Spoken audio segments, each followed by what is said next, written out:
ભાઈ કેમ ઉદાસ બેઠું તું યાર? મારે 10માની પરીક્ષા આપી છે. 10 શું રિઝલ્ટ આવે ખબર નહીં.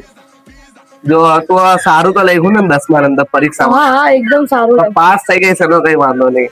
હવે 10મા પછી શું વિચાર્યું, શું કરું? કશી સમજ પડતી નથી.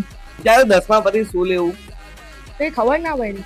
મતલબ એટલે તારે કોમર્સ લેવું, સાયન્સ લેવું કે આર્ટ્સ લેવું? મારે કોમર્સ લેવાનું વિચાર્યું છે ખરી.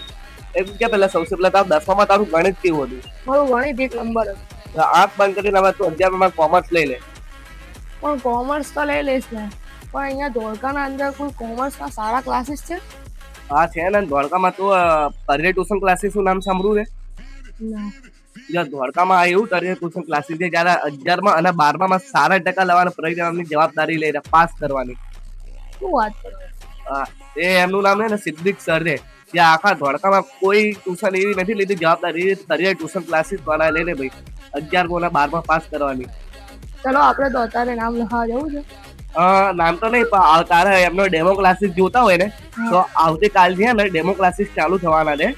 એમના સવારે 10 થી લઈને 11:30 સુધી 1.5 કલાકના ડેમો ક્લાસીસ છે.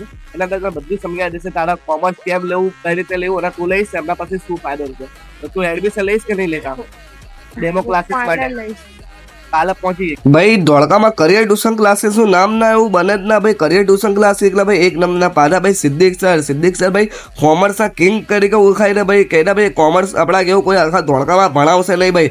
એમને કહી દીધું ભાઈ આપણા ખાલી એક ફીટી ડેમો ક્લાસીસમાં આવી ગયું ને ભાઈ, એના આપણા ત્યાં એડમિશન ફરજિયાત લેવું જ પડશે. એવું તો આપણે ડેમો ક્લાસીસ કરાવીએ ને બી ફ્રીમાં ભાઈ. ને સિદ્દીક સરને ભાઈ પેલા 5 થી વધારે તો સર્ટિફિકેટ મળેલા રે બી. એટલે ભાઈ ખુદ સીએ કરીને આવ્યા ને ભાઈ, ઇન્ટર સીએ ને ભાઈ જેમના ભેગી પ્રેક્ટિકલ અનુભવ એમના ભેગી ભણવાની તો વધારે પાસ થવાની ગેરંટી કેવી રીતે આપો છો?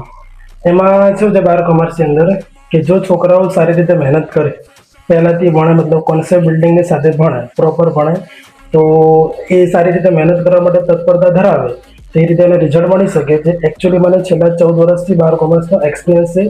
બીકોમ એમકોમના ક્લાસીસ કરાવું છું, તો આપણે એ રીતે એને તૈયાર કરીએ છીએ કે સીએમએ આ ગયા વર્ષનું 12માનું રિઝલ્ટ 100માંથી 100 આવેલા રે ભાઈ. જોઈ શકો છો ભાઈ બધાના સારા માર્કે લોકો પાસ થયેલા રે.